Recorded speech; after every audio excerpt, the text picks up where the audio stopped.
Genesis 3. Now the serpent was more subtle than any animal of the field which Yahweh God had made. He said to the woman, "Has God really said, 'You shall not eat of any tree of the garden'?" The woman said to the serpent, "Of the fruit of the trees of the garden we may eat, but of the fruit of the tree which is in the middle of the garden, God has said, 'You shall not eat of it, neither shall you touch it, lest you die.'" The serpent said to the woman, "You won't surely die, for God knows that in the day you eat of it, your eyes will be opened, and you will be like God, knowing good and evil."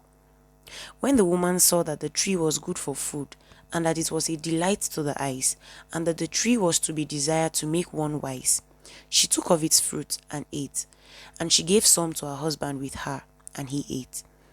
The eyes of both of them were opened, and they knew that they were naked. They sewed fig leaves together and made themselves aprons. They heard the voice of Yahweh God walking in the garden in the cool of the day. And the man and his wife hid themselves from the presence of Yahweh God among the trees of the garden. Yahweh God called to the man and said to him, "Where are you?" The man said, "I heard your voice in the garden, and I was afraid because I was naked, and I hid myself." God said, "Who told you that you were naked?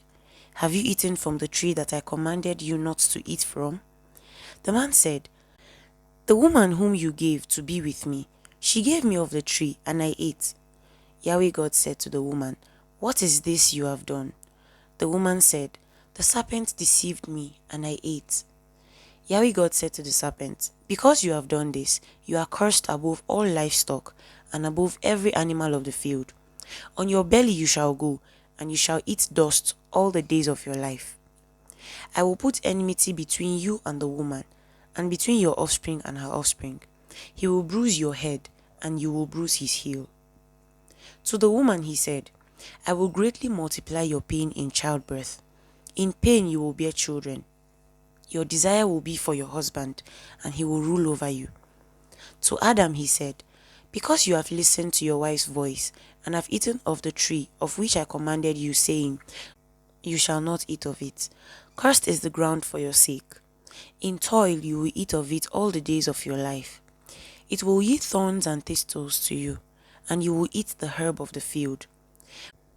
By the sweat of your face you will eat bread until you return to the ground, for out of it you were taken. For you are dust, and to dust you shall return." The man called his wife Eve, because she was the mother of all living. Yahweh God made coats of skins for Adam and for his wife, and clothed them. Yahweh God said, "Behold, the man has become like one of us, knowing good and evil. Now, lest he reach out his hand and also take of the tree of life and eat and live forever." Therefore, Yahweh God sent him out of the Garden of Eden to till the ground from which he was taken. So he drove out the man, and he placed cherubs at the east of the Garden of Eden, and the flame of his sword, which turned every way, to guard the way to the tree of life.